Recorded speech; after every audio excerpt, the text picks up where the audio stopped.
अस्सलाम वालेकुम, मैं हूं शाज़ेब खानज़ादा। 9 मई के वाक़यात के बाद तहरीक इंसाफ की विकटें गिरने का सिलसिला जारी है। निस्बतन गैर अहम रहनुमाओं के साथ साथ अब इमरान खान के करीबी और देरीना साथी भी उनका साथ छोड़ रहे हैं। सबसे अहम खबर आज डॉक्टर शीरी मज़ारी के हवाले से सामने आई है, जिन्होंने रिहाई के बाद आज सियासत छोड़ने का ऐलान कर दिया है।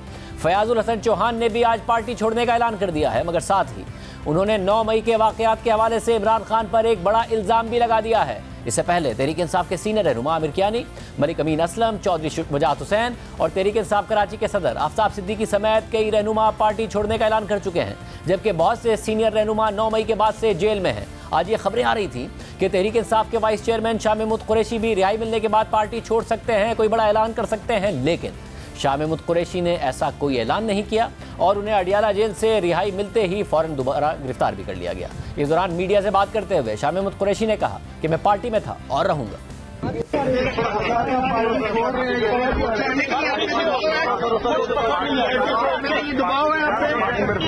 छोड़ने के लिए दबाव है आप पार्टी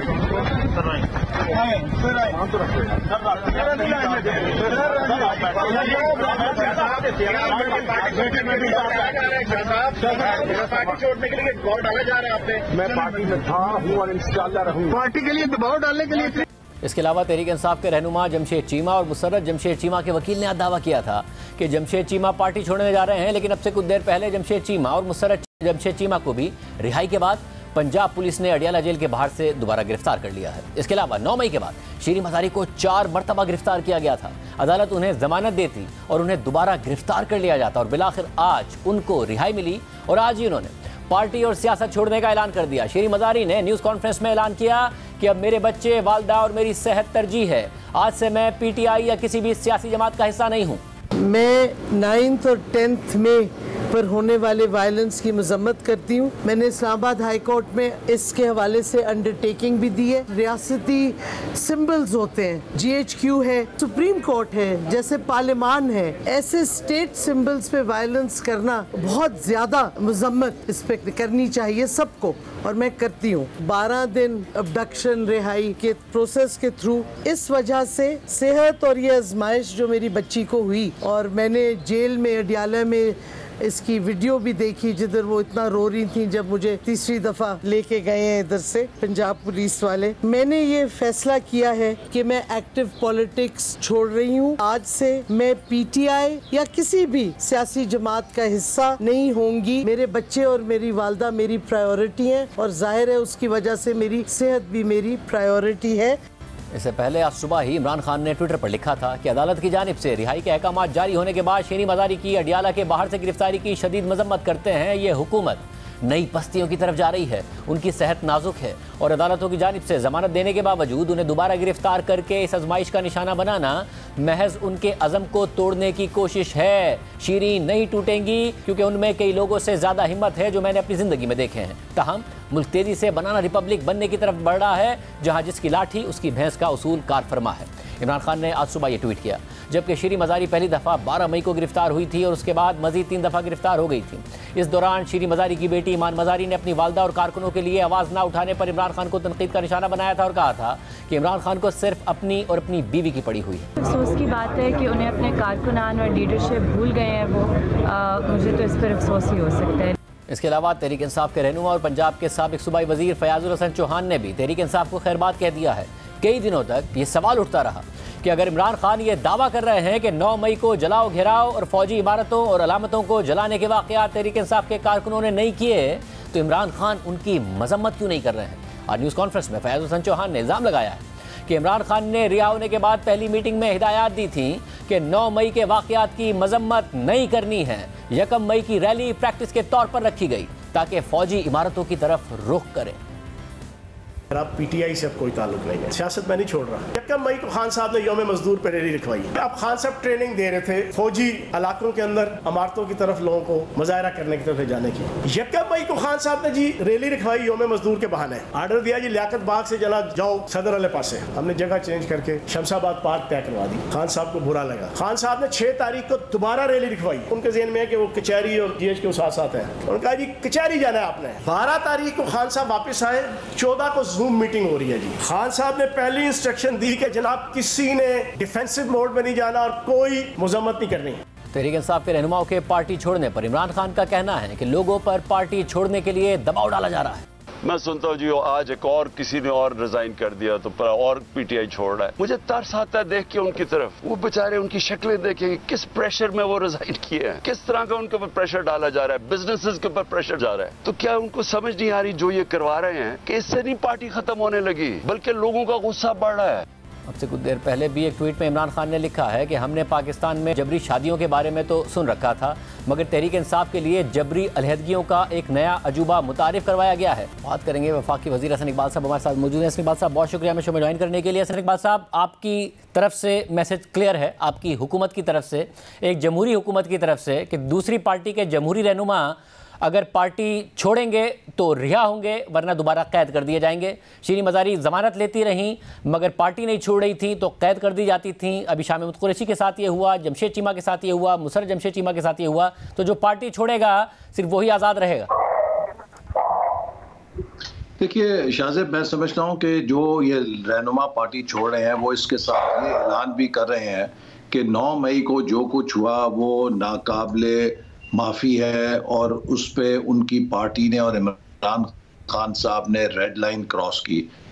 मैं आपको मिसाल देना चाहता हूं कि अमेरिका में जब कैपिटल हिल पे सदर ट्रंप के रहनुमाओं ने, सदर ट्रंप के पैरोकारों ने हमला किया तो हज़ारों की तादाद में लोगों को गिरफ्तार किया गया और सजाएं दी गई। इसी तरह लंदन में जब बलवे हुए सड़कों पर तो न सिर्फ हज़ारों लोग गिरफ्तार हुए बल्कि 24 घंटे क्रिमिनल जस्टिस सिस्टम को लगाया गया, उनको सजाएं दी गई। इस वक्त सूरत यह है कि ये सियासी लिबर्टीज़ का मामला नहीं है।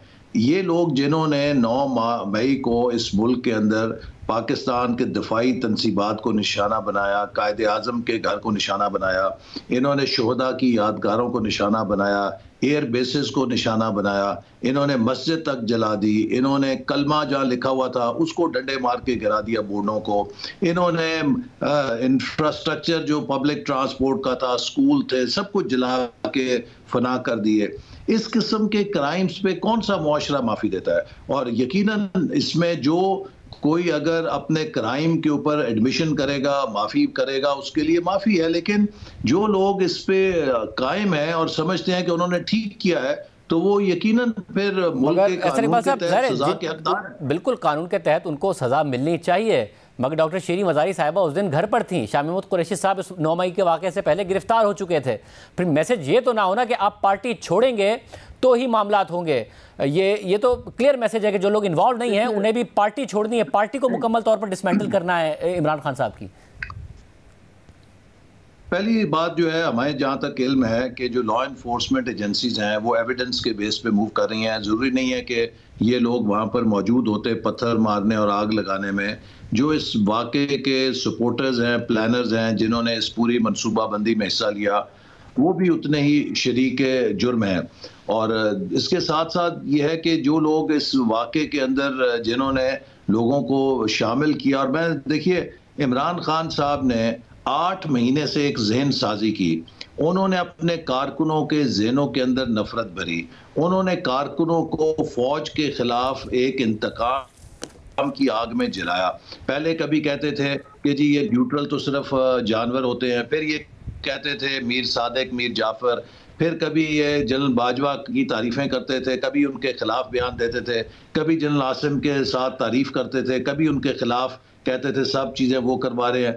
ये जो सारा इन्होंने टारगेटिंग की और वो एक बाकायदा मंसूबे के तहत इन्होंने फ़ौज के साथ अपने लोगों को लड़ाया, मैं समझता हूँ कि इस किस्म की नारकी की तो कोई भी इजाज़त नहीं दे सकता।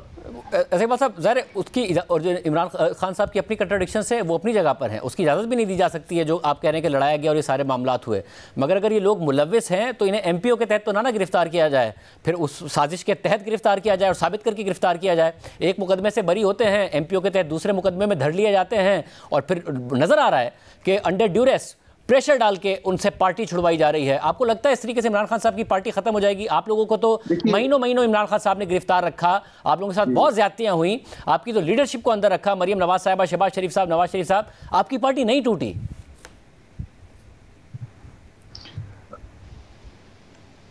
शाहजेब, मैं ये कहूँगा कि देखिए, सियासी कारकुन को कभी आप अंडर ड्यूरेस जो है वफादारी तब्दील करने पे मजबूर नहीं कर सकते, और ख़ास तौर पे ऐसे इनकलाबी के जो इनकलाब लाने के लिए निकले हों, वो इस तरह मामूली सी थपेड़ों के साथ अपनी पार्टी नहीं छोड़ते।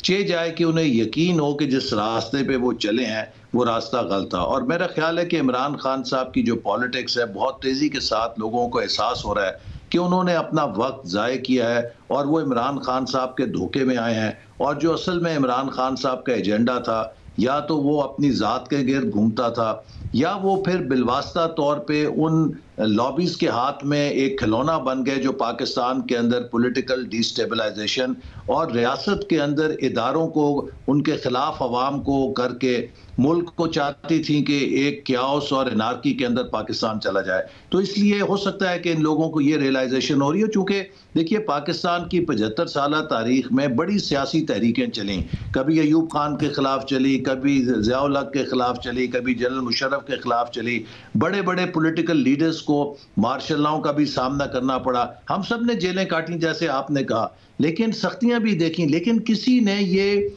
अपने मुल्क के सलामती के इदारों को इस तरह निशाना नहीं बनाया था। अपने अवाम को और अपने अनप्रेसिडेंटेड हुआ है, खिलाफ नफरत में नहीं उभारा था। ये अनप्रेसिडेंटेड हुआ है और आप लोगों ने बहुत ज़्यादा भुगता, आप लोगों ने अपनी वफादारियां नहीं बदली। मगर सवाल ये आप कह रहे हैं कि इनको खुद एहसास हुआ होगा, तो घर जाने दीजिए शाह महमूद कुरैशी साहब को, घर जाने देते शीरी मज़ारी साहिबा को, घर पे फैसला कर लेती, घर पर एहसास हो जाता, ये एहसास जेल में ही होना। देखिए, अगर उनके खिलाफ कोई सबूत है कि वो पार्ट ऑफ प्लान थे, तो यकीनन उसके लिए तो कानून उनको अपनी गिरफ्त में रखेगा। और जैसे मैंने कहा कि जो लोग समझते हैं कि वो नादिम है और वो अपने किए के ऊपर पछतावा है उन्हें, और वो समझते हैं कि उनको अपनी कोर्स सेटिंग करनी चाहिए, तो ये उनकी अपनी सवाबदीद है। लेकिन जिन लोगों ने 9 मई को इस पूरे मुल्क के ब्लैक डे के अंदर हिस्सा डाला है, जैसे मैंने आपको मिसाल दी कि अमेरिका और बरतानिया ने ऐसे बलवाइयों को माफ़ी नहीं दी, तो हम भी शायद अगर माफ़ करेंगे तो इससे बड़े हादसों के लिए हमें तैयार होना पड़ेगा। मगर ज़ाहिर जो नवाज शरीफ साहब हैं और मरीम नवाज साहिबा हैं, वो तो कहते रहे कि जी पहले एहतसाब होगा फिर इंतखाब होगा, इलेक्शन उस मामले की तरफ जाएगा। तो ये आप लोगों की ख्वाहिश पर हो रहा है सारा के सारा कि जी आप ही का प्रोजेक्ट था, आप इसको डिसमेंटल कीजिए और लेवल प्लेइंग फील्ड क्रिएट कीजिए, जिसकी बात करती थी मरीम नवाज साहिबा, या फिर ये हो किसी और के ईमा पर रहा है, इस वक्त लड़ाई इस्टेब्लिशमेंट की है और आपका भी फ़ायदा हो रहा है, तो आप भी ठीक है कह रहे हैं, सही है, चलिए आगे बढ़िए।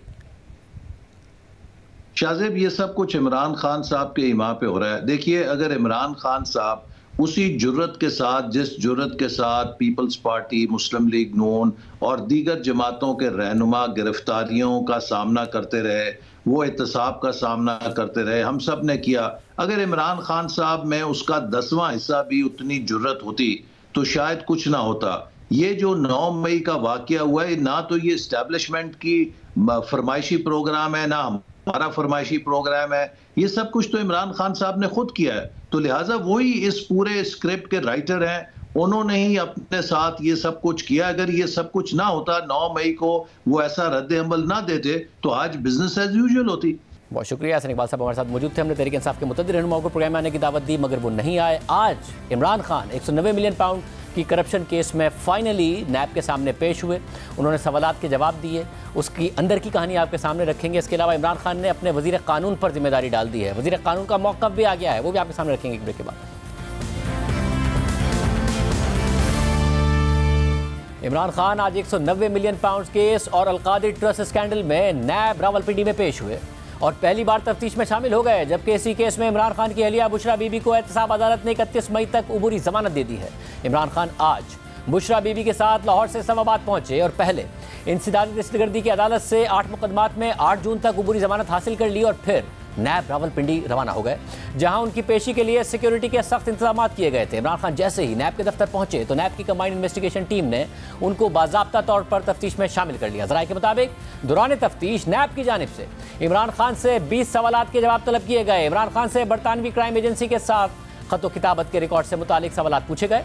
इमरान खान से 19 करोड़ पाउंड के फ्रीजिंग ऑर्डर्स का रिकॉर्ड भी मांगा गया। नैब की जानिब से इमरान खान से अलकादिर यूनिवर्सिटी से मिलने वाले तमाम अतियात का रिकॉर्ड तलब किया गया। साथ ही इमरान खान से अलकादिर ट्रस्ट को अतियात देने वालों का रिकॉर्ड भी मांगा गया और ये रिकॉर्ड भी मांगा गया कि इमरान खान ने खुद अल-कादिर ट्रस्ट को कितने अतियात दिए हैं। इसके अलावा अल-कादिर यूनिवर्सिटी के पंजाब हायर एजुकेशन से इल्हाक का रिकॉर्ड भी मांगा गया और कादिर ट्रस्ट और मुल्जिमान की कंपनी के दरमियान ट्रस्ट डीड का रिकॉर्ड भी तलब किया गया। ज़राए के मुताबिक इन सवालात पर इमरान खान ने जवाब दिया कि 190 मिलियन पाउंड से मुतालिक फैसले का रिकॉर्ड काबीना डिवीजन के पास है। बरतानिया की नेशनल क्राइम एजेंसी के रिकॉर्ड तक मेरी रसाई नहीं है, जबकि अल-कादिर ट्रस्ट का रिकॉर्ड नैब को पहले ही मिल चुका है। नैब की कंबाइंड इन्वेस्टिगेशन टीम ने 1 घंटे से ज़ायद वक्त तक इमरान खान से तफ्तीश की और फिर इमरान खान लाहौर के लिए रवाना हो गए। इमरान खान ने आज ही नैब के 19 मई के नोटिस का भी जवाब दे दिया है और मौक़िफ़ अख्तियार किया है कि नैब के भेजे गए नोटिस से वाज़ेह है कि इन इल्ज़ामात की बुनियाद वफाकी काबीना की जानिब से दिसंबर 2019 में राजदाराना मुआहदे की मंजूरी है। 190 मिलियन पाउंड की रकम सुप्रीम कोर्ट के अकाउंट में मौजूद है। इस रकम से किसी किस्म का कोई ज़ाती फ़ायदा नहीं उठाया गया। नैब की जानिब से करप्शन के इल्ज़ामात मन घड़त, बेबुनियाद और बदनीयती पर मबनी है। मैंने या मेरी एहलिया ने बतौर ट्रस्टी किसी इराजी या दीगर ज़राए से माली फ़ायदा नहीं उठाया। काबीना ने इस राजदाराना मुआहदे की मंजूरी मुत्तफ़िका तौर पर कानून के मुताबिक दी थी। आज नैब में पेशी से पहले इमरान खान ने कल अपनी पार्टी के कारकुनों के सवालों के जवाब देते हुए के 190 मिलियन पाउंड का भी दिफा किया और अपने वजीर कानून पर ही जिम्मेदारी डाल दी। और एनसीए फैसला करती आपस में सीक्रेट एग्रीमेंट में कि ये जो पैसे हैं 190 मिलियन पाउंड्स होते हैं, उसमें 190 मिलियन पाउंड्स जो सुप्रीम कोर्ट का जो अकाउंट था जिसमें ने पैसे देने थे, सुप्रीम कोर्ट ने कहा था फाइन दो, उसमें वो कहता है कि मैं उसमें डिपॉजिट करता हूं। कैबिनेट के सामने 3 दिसंबर को, यानी अब ये ट्रस्ट शुरू हुआ है, 3 दिसंबर को एग्रीमेंट आती है कि जी क्या आप ये कॉन्फिडेंशियल अगर और एनसीए के कॉन्फिडेंशियल एग्रीमेंट को मानते हैं तो ये 190 मिलियन पाउंड पाकिस्तान के अंदर आ जाएगा सुप्रीम कोर्ट के अकाउंट में। लेकिन अगर आप ये नहीं मानते और आप चाहते हैं कि इसको कंटेस्ट करना है तो फिर आपको इंग्लैंड के अंदर इसके ऊपर केस करना पड़ेगा। अब वहां हमारे वकील बैठे होते हैं, हमारा लॉयर बैठे होते हैं, हमारा लॉ मिनिस्टर बैठे होते हैं, वो एडवाइज करते हैं कि पाकिस्तान $100 मिलियन बाहर लिटिगेशन में हार चुका है अब तक, तो हमें बाहर पहले साबित करना पड़ेगा कि ये पैसा पाकिस्तान से मनी लॉन्ड्रिंग होके आया है। फिर और ये 5-6 साल केस चलेगा और फिर अगर आप केस हार गए तो ये पैसा इंग्लैंड में रह जाएगा। कैबिनेट फैसला करती है कि जी हमें 190 मिलियन पाउंड आ रहा है, कभी इतना पैसा आया नहीं, हम एक्सेप्ट कर जाते हैं। इमरान खान मुसलसल काबीना का सहारा ले रहे हैं और अब वजीर कानून पर इस मुआहदे के मशवरे की जिम्मेदारी भी डाल रहे हैं, मगर काबीना के 3 अरकान पहले ही कह चुके हैं कि हमसे सील्ड लिफाफे पर दस्तखत कराए गए और अब इमरान खान ने अपनी हुकूमत के वजीर कानून पर जिम्मेदारी डाली है। तो हमने इस बारे में खुद उस वक्त के वजीर कानून फ़रोग नसीम से रब्ता किया तो फ़रोग नसीम ने हमें जवाब दिया कि मैंने ऐसा कोई मशवरा इमरान खान को नहीं दिया था, उस काबीना इजलास के एजेंडे में यह मुआहदा शामिल ही नहीं था, वजारत कानून की तरफ से ऐसी कोई समरी भेजी ही नहीं गई थी, ना ही इमरान खान को मेरी वजारत ने मशवरा दिया था कि अगर 190 मिलियन पाउंड पाकिस्तान ने ना लिए तो ये बरतानिया में ही रह जाएंगे। फ़रोग नसीम के मुताबिक इमरान खान ने खुद 190 मिलियन पाउंड सुप्रीम कोर्ट के अकाउंट में एडजस्ट करने का फैसला किया। वजारत कानून ने इस हवाले से उन्हें कोई मशवरा नहीं दिया। इस हवाले से सारे हकाइक रिकॉर्ड पर मौजूद हैं। यानी फ़रोग नसीम ने भी इमरान खान के दावे को झूठा कहा है। आज नैब को जवाब में इमरान खान ने पूरी काबीना पर जिम्मेदारी डाली और पहले भी डाल चुके हैं। कहते हैं जनाब आपने अल-कादिर यूनिवर्सिटी से फायदा उठाया है। अल-कादिर यूनिवर्सिटी ट्रस्ट है, सारी कैबिनेट का फैसला था। मगर काबीना के 3 अरकान फवाद चौधरी, शेख रशीद और फैसल बाउडा ये कहकर इमरान खान को चार्ज शीट कर चुके हैं कि उनसे सील लिफाफे पर दस्तखत कराए गए और ये दस्तखत इमरान खान की मौजूदगी में शहजाद अकबर ने कराए और इस पर बात करने से भी मना किया। उन वज़रा ने भी वज़ीर कानून का कोई जिक्र नहीं किया। जो मुआहदा हुआ उसमें सुप्रीम कोर्ट का जिक्र था। मैंने तो मुआहदा नहीं देखा। आप कैबिनेट के मेंबर नहीं रहे? नहीं, वो सील बंद था, कैबिनेट ने भी नहीं देखा। मैं सील था। बाउडा ने कल हमारे प्रोग्राम में मजीद दावा किया कि शहजाद अकबर अकेले मुलविस नहीं हैं, उन्हें खास आदमी की सपोर्ट हासिल थी। मैं भी कारोबारी हूँ और मेरे 100 रुपये अगर फंसे हों तो मैं भी वही काम करता जो उस कारोबारी ने की कि 20 रुपये देके काम करा लेता, अपने 100 रुपये वसूल कर लेता। लेकिन आप शहजाद अकबर साहब को अकेले ना घसीटे। शहजाद अकबर को एक खासी सपोर्ट थी खास आदमी की और वो इतना ख़ास था कि वो IB को भी संभाल लेता था और बाकी इंटेलिजेंस एजेंसी की रिपोर्ट भी संभाल लेता था। उस खास का बड़ा ख़ास रोल है इस पैसा कमाने से लेके पैसा बांटने तक। घेरे में रखकर इतना बड़ा फैसला कर लिया गया और कौमी ख़जाने को अरबों रुपए का नुकसान पहुंचाया गया और अब इमरान खान ये मौक़िफ़ अपना रहे हैं कि ये पैसे तो हुकूमत पाकिस्तान को मिलने ही नहीं थे, बल्कि NCA ने प्रॉपर्टी टाइकून से डील कर ली थी और उन्हीं को वापस कर दिए थे। हम ये पैसे उनके सुप्रीम कोर्ट के लायबिलिटी अकाउंट में एडजस्ट नहीं करते तो ये पैसे बरतानिया में ही रह जाते, इमरान खान कह रहे हैं। लेकिन हम आपके सामने कुछ ऐसी दस्तावेजात रख रहे हैं जो खुद ये वाजे कर देंगी कि प्रॉपर्टी टाइकून को बरतानिया में जो 190 मिलियन पाउंड का जुर्माना हुआ था, वो पैसे बरतानिया की नेशनल क्राइम एजेंसी ने उन्हें नहीं बल्कि रियासत पाकिस्तान और पाकिस्तानी अवाम को दिए थे। नेशनल क्राइम एजेंसी ने खुद 3 दिसंबर 2019 को अपनी प्रेस रिलीज में लिखा कि ये असासे रियासत पाकिस्तान को वापस कर दिए जाएंगे। ये प्रेस रिलीज आप स्क्रीन पर भी देख सकते हैं। सिर्फ यही नहीं, उसी दिन शहजाद अकबर की सरबराही में एसिड रिकवरी यूनिट ने अपनी प्रेस रिलीज जारी की थी और उसमें भी लिखा था कि नेशनल क्राइम एजेंसी ने इस बात पर रजामंदी जाहिर की है कि यह रकम फौरी तौर पर रियासत पाकिस्तान को वापस कर दी जाएगी। ये दस्तावेज भी आपके सामने स्क्रीन पर मौजूद है। इसके अलावा 3 दिसंबर 2019 को यानी उसी दिन ट्रांसपेरेंसी इंटरनेशनल बरतानिया ने भी 190 मिलियन पाउंड की इस डील से मुतालिक प्रेस रिलीज जारी की थी और इसका टाइटल ही ये था कि पाकिस्तानी अवाम को 190 मिलियन पाउंड की वापसी पर मबनी नेशनल क्राइम एजेंसी की सेटलमेंट पर रद्द-ए-अमल। अपनी प्रेस रिलीज में ट्रांसपेरेंसी इंटरनेशनल बरतानिया ने पाकिस्तानी अवाम को इस रकम की मुंतकली को खुशाइंद करार दिया था। ये डॉक्यूमेंट भी आपके सामने स्क्रीन पर मौजूद है। यानी 3 दिसंबर 2019 को जो दस्तावेज़ात और तफसीलात सामने आई, उसके मुताबिक खुद बरतानवी हुक्काम, एसिड रिकवरी यूनिट और ट्रांसपेरेंसी इंटरनेशनल बरतानिया ने यह वाजे किया था कि ये पैसे रियासत पाकिस्तान को वापस किए जा रहे हैं। तो फिर इमरान खान से ये सवाल बनता है कि रियासत पाकिस्तान से मुराद पाकिस्तानी अवाम और हुकूमत है या फिर प्रॉपर्टी टाइकून, क्योंकि उन्होंने रियासत पाकिस्तान की जगह ये पैसे उनके सुप्रीम कोर्ट के अकाउंट में जुर्माने में एडजस्ट कर दिया। बात ये भी है कि अक़वाम मुत्तहिदा की कन्वेंशन की रूह से ये पैसे रियासत पाकिस्तान ही को मिलने थे और इस कन्वेंशन के मुताबिक जब किसी मुल्क में किसी दूसरे मुल्क से लाया गया गैर कानूनी पैसा पकड़ा जाता है तो वो उस मुल्क को वापस कर दिया जाएगा जहाँ से पैसा गैर कानूनी ज़राए से मुंतकिल किया गया हो। खुद बरतानिया ने भी अक़वाम मुत्तहिदा के इस कन्वेंशन पर दस्तखत किए हुए हैं। फिर 2017 में क्रिमिनल फाइनेंस एक्ट और अनएक्सप्लेन्ड वेल्थ ऑर्डर के जरिए खुद बरतानिया ने भी कवानीन मजीद सख्त कर दिए थे। हमने उस वक्त भी शहजाद अकबर से कहा था कि बरतानिया कैसे हुकूमत पाकिस्तान को पाबंद कर सकता है कि पाकिस्तान में पैसा आएगा तो किस अकाउंट में जाएगा। ये जो पैसा है ये पाकिस्तान में आके स्टेट बैंक में जाएगा या सुप्रीम कोर्ट ने जो पहले ही फैसला दिया हुआ 460 अरब रुपए का उसमें जाएगा। जितना मैंने आपको बताया है कि प्रेस रिलीज की जो पैरामीटर्स हैं उसके बाहर मैं नहीं जा सकता। उसमें लिखा हुआ है स्टेट ऑफ पाकिस्तान को आएगा और फिर आगे से जिस तरह से वो आगे खर्च किया जाएगा वो भी आने वाले दिनों में आपके सामने। आपका ये दावा कि गवर्नमेंट ने एफर्ट की और लूटी हुई दौलत वापस आ रही फिर गलत साबित हो गया ना, क्योंकि सुप्रीम कोर्ट में केस पहले से है और अगर वो सुप्रीम कोर्ट में ये पैसे जमा कराते हैं तो आप लोगों की तो कोई विक्ट्री नहीं है लूटी हुई दौलत, क्योंकि तो सुप्रीम कोर्ट का पहले से फैसला है। आपके सामने 2 एजेंसीज ने जिन्होंने काम किया उनकी दोनों की तरफ से एक पोजीशन प्रेस आ गई है और साथ ये भी बतला दिया गया है कि इसकी जो फर्दर डिटेल्स हैं एज पर दैट एग्रीमेंट वो डाइवर्ज नहीं की जा सकती। अब अगर आप कहते हैं कि नहीं ये नहीं है, हम नहीं मानते, तो ये आपका प्रोगेटिव है। वो ठीक है, ये कैसा पैसे पाकिस्तान में आ चुके हैं। ये एग्रीमेंट कैसे आप एनसीए से कर सकते हैं कि भाई हम पाकिस्तान के अवाम को ये भी नहीं बताएंगे कि ये पैसे स्टेट बैंक में जाएंगे, सुप्रीम कोर्ट के अकाउंट में जाएंगे। ये कैसे एग्रीमेंट आप कर सकते हैं अगर पाकिस्तान का पैसा है? आप अगर मुझसे बारहा एक सवाल पूछेंगे तो मैं एक रिस्पॉन्सिबल पोजीशन के तौर पर। इसके अलावा साबिक वज़ीर इत्तलात फवाद चौधरी ने साफ़ी मतीउल जान के साथ इंटरव्यू के दौरान इस स्कैंडल का दिफा किया, लेकिन साथ ही ये भी कहा कि प्रॉपर्टी टाइकून और एनसीए के दरमियान प्ली बार्गेन हुई थी। एनसीए और अली के दरमियान जो एग्रीमेंट हुआ है ये खुफिया रखा जाएगा, ये डिस्क्लोज नहीं किया जाएगा। वजह जब भी कोई प्ली बार्गेन होता है वो किसी टर्म्स एंड कंडीशंस पे होता है। अगर नेशनल क्राइम एजेंसी से प्ली बार्गेन हुई थी तो फिर सवाल ये है कि ये रकम वापस ही को क्यों दे दी गई, क्योंकि प्ली बार्गेन में तो रकम उसी शख्स को वापस नहीं मिलती बल्कि उससे जब्त कर ली जाती है। पाकिस्तान में भी नैब के कानून के तहत यही होता है, क्योंकि प्ली बार्गेन के तहत कोई शख्स अपना जुर्म तस्लीम करते हुए रकम रियासत के हवाले करता है, उसे वापस नहीं दे दी जाती है। इस हवाले से मजीद बात करेंगे बरतानवी माहिर कानून राशिद असलम हमारे साथ मौजूद है। राशिद असलम साहब बहुत शुक्रिया शो में ज्वाइन करने के लिए। भाई साहब आपने सारी गुफ्तगू देखी है, खान साहब का ये कहना कि एक ही बात थी, अगर हम ना लेते और ये मुआहिदा ना करते तो सुप्रीम कोर्ट में अगर जुर्माने में ये रकम एडजस्ट ना होती तो पाकिस्तान को वापस ही ना मिलते, ये तो मुआहिदा उन दोनों का हो गया था, हमारा कोई ताल्लुक नहीं था। कि दुरुस्त है, ऐसा ही होता?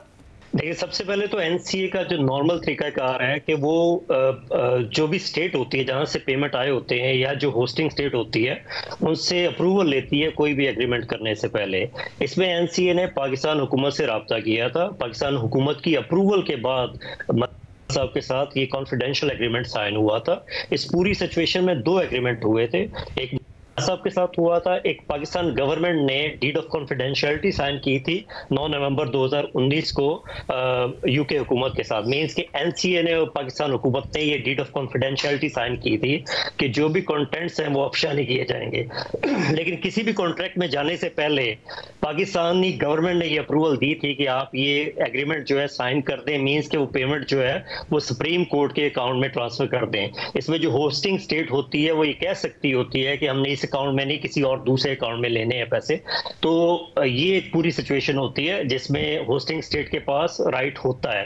अब पाकिस्तान के पास राइट था कि वो किसी और अकाउंट में पैसे या अमाउंट मांग सकते थे, लेकिन उन्होंने सुप्रीम कोर्ट के अकाउंट में ये पेमेंट ली थी। यानी कि ये हो सकता है कि जिसके पैसे पकड़े गए हों उसी के अकाउंट में वापस चले जाएं। ये लॉज इस हवाले से क्लियर है कि ऐसा नहीं हो सकता, जैसा कि इस केस में आपके पकड़े गए और साहब के ही अकाउंट में डाल दिए गए, ऐसा नहीं हो सकता। कानून बड़े क्लियर है बरतानिया के वहां पर। देखिए, इसमें यूनाइटेड नेशंस का एक कन्वेंशन है अगेंस्ट करप्शन। उसके तहत यूनाइटेड नेशंस ने पिछले 2-3 सालों में जितने भी तरक्की याफ्ता ममालिक थे उनको ये पाबंद किया था कि अगर आपके यहाँ मनी लॉन्ड्रिंग का कोई पैसा आता है तो आप उस स्टेट को वापस करें। इस हवाले से नाइजीरिया का एक केस हुआ था जिसमें यूके हुकूमत के खिलाफ केस था कि वो पेमेंट वापस नहीं की गई थी, जिसके बाद यूनाइटेड नेशंस पे बहुत सख्त हुई थी। उसके बाद जो भी पेमेंट पकड़ी जाती है उसमें जो फाइनेंस एक्ट, जो क्रिमिनल फाइनेंस एक्ट 2017 यूके में पास हुआ था, उसमें ये कहा गया था कि वो जो स्टेट जिसको ये बिलोंग करते हैं, जिन भी लोगों को ये पैसे जिनकी मलकियत है उनको वापस किए जाएंगे। इसका ये मतलब नहीं है कि वो सुप्रीम कोर्ट को वापस किए जाएंगे। इसका ये मतलब है कि वो पैसे हुकूमत पाकिस्तान को वापस आने थे या उन्होंने जो डेजिग्नेटेड अकाउंट दिया होगा उसको वापस आने थे, साहब को वापस नहीं आने थे। क्योंकि जब ये इन्वेस्टिगेशन स्टार्ट हुई तो इस पे जो फ्रीजिंग ऑर्डर लिया गया था 9 अकाउंट्स के खिलाफ, वो इसी बेस पे लिया गया था कि ये प्रोसीड्स ऑफ क्राइम है, इसका कोई माखज जो है या सोर्स ऑफ इनकम जो है वो जेन्युइन नहीं है। इसी की बेस पे ये फ्रीजिंग ऑर्डर हुआ था। ये बेसिकली 190 मिलियन का ये मामला था जिसमें 140 मिलियन पाकिस्तान को ट्रांसफर हो गए थे और 50 मिलियन की जो प्रॉपर्टी थी जो उस वक्त बिकी नहीं थी उस वजह से वो पैसे ट्रांसफर नहीं हो सके थे। तो ये पाकिस्तान हुकूमत की रजामंदी के साथ ये एनसीए ने एग्रीमेंट साहब के साथ साइन किया था। उसके बाद वो डीड ऑफ कॉन्फिडेंशियलिटी साइन हुई थी। तो ये पाकिस्तान हुकूमत का इख्तियार था कि अगर वो किसी और अकाउंट में चाहते तो ले सकते थे। इसमें कतन साहब के अकाउंट में नहीं जा सकते थे। अगर ऐसी सूरत होती तो यहाँ पे फ्रीजिंग ऑर्डर खत्म हो जाता मजिस्ट्रेट कोर्ट से और यहाँ के किसी अकाउंट में साहब के अकाउंट में ट्रांसफर कर दिए जाते अगर वो अप्रूव करते। इसमें नॉर्मली ये होता है कि जो एनसी है उसके पास 2 इख्तियार होते हैं। एक तो वो क्रिमिनल एक्टिविटी में केस चला सकते होते हैं, दूसरा कोई सिविल जो कानून है उसके अंडर सेटलमेंट कर सकते होते हैं। तो यहाँ पे जब क्रिमिनल एक्टिविटी में केस चलाया जाता है तो जिसकी पेमेंट्स यहाँ पे स्टक हुई होती है या फ्रीजिंग ऑर्डर होता है तो वो वकला को एंगेज करते हैं। वो लीगल प्रोसेस में एनसीए का बहुत सारा पैसा लगता है। तो एनसीए की ये कोशिश होती है कि उसको सिविल मैटर के तौर पे सेटलमेंट कर ली जाए ताकि वो पेमेंट एक तो जो स्टेट है या जिन लोगों को भी वो पैसे बिलोंग करते हैं उनको वापस कर दिए जाए, दूसरा एनसीए के अपने सोर्सेज कम लगे। बिकॉज उसमें फिर अगर सोर्सेज ज्यादा लगते हैं तो फिर यूनाइटेड नेशंस के कन्वेंशन के तहत उनको अप्रूवल लेना पड़ती है। वो आर्टिकल 57 है कि वो पैसों में से पैसे काटेंगे जितनी उसमें खर्चा हुआ है। तो इससे बचने के लिए एनसीए ये समझती है, ये चाहती होती है कि सेटलमेंट हो जाए और जो पेमेंट है वो उस गवर्नमेंट को या उन लोगों को वापस कर दी जाए जहां से वो पेमेंट आई है या जहां से वो पैसों का माखज समझते हैं कि वो सोर्स ऑफ फंड वहां से था। सर ये बड़ी आपने अहम बात की कि अगर एनसीए ने वापस के पाकिस्तान में अकाउंट पैसे भेजने होते तो वो उनके अकाउंट वहीं अनफ्रीज कर देता, वापस क्यों भेजता। तो इमरान खान साहब का मगर एक और कहना है कि जी उनकी आपस की सेटलमेंट थी, अगर मामला आगे बढ़ाते तो हमारे बहुत पैसे लग जाने थे। अच्छा हमें पैसे मिल गए तो क्या हुआ अगर सुप्रीम कोर्ट में चले गए, क्या दुरुस्त है कि पाकिस्तान के बड़े पैसे लग जाते आगे? देखिए उसमें अगर साहब इसमें सेटलमेंट में ना जाते तो ये केस कोर्ट में जाता। उसमें पाकिस्तान हुकूमत भी पार्टी बन सकता था। पाकिस्तान हुकूमत कह सकती थी कि ये पेमेंट जो है ये मनी लॉन्ड्रिंग की पेमेंट है, इसमें हम पार्टी हैं, हम इंटरेस्टेड पार्टी हैं। लेकिन वो बनते या ना बनते, जिस तरह मैंने बताया कि यूनाइटेड नेशन के कन्वेंशन के अंडर वो पाकिस्तान को ही जाने थे क्योंकि साहब का बिजनेस अगर प्रूव होता है किसी और मुल्क में नहीं है और पाकिस्तान में ही है तो पाकिस्तान से ही वो सोर्स ऑफ फंड बनता है। तो मैं नहीं समझता कि ये इसमें कोई बहुत ज्यादा इस पे कोई जोर दिया इस बात पे दिया जा सकता है या इस बात में कोई आप कह लें कि हकीकत हो सकती है। उसमें पाकिस्तान हुकूमत की रजामंदी से ये एग्रीमेंट साइन हुआ था। बहुत शुक्रिया। बरतानवी माहिर कानून की गुफ्तगू भी आपने सुनी। अब आगे तहरीक इंसाफ का क्या मुस्तकबिल नज़र आता है? तहरीक इंसाफ सर्वाइव कर पाएगी या इस क्रैकडाउन में टूट फूट का शिकार हो जाएगी? इमरान खान साहब का क्या मुस्तकबिल हो सकता है? बात करेंगे एक ब्रेक के बाद।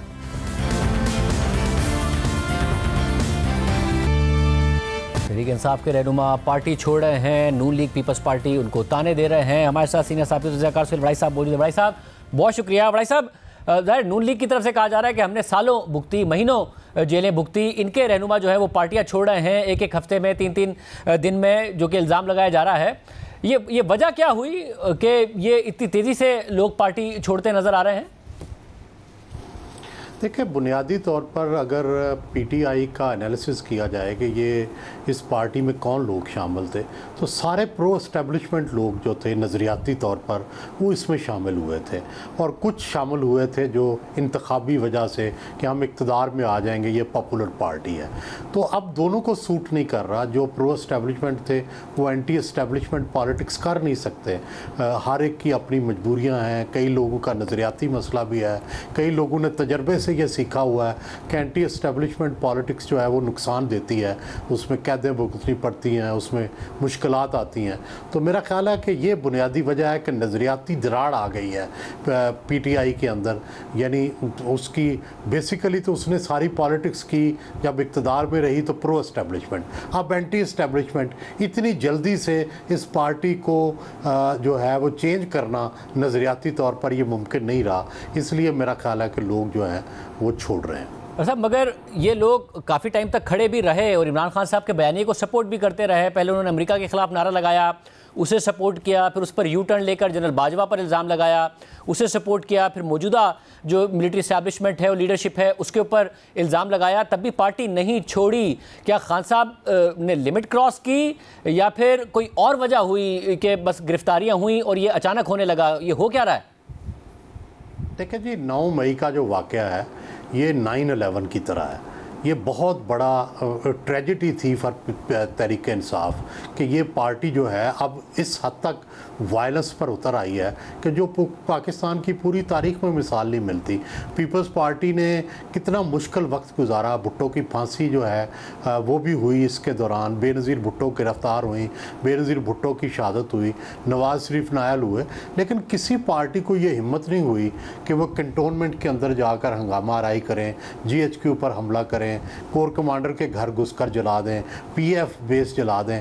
हर एक को अपनी पता थी कि पॉलिटिक्स क्या है, और मार रोड पे आके वो मुजाहरा करते थे या किसी खुली सड़क पर मुजाहरा करते थे, और यही पॉलिटिकल पार्टीज़ का जो है वो तरीका होता है। तो इन्होंने पॉलिटिकल पार्टी की बजाय मिलिटेंट ग्रुप जो है वो उसकी स्ट्रेटजी अपनाई।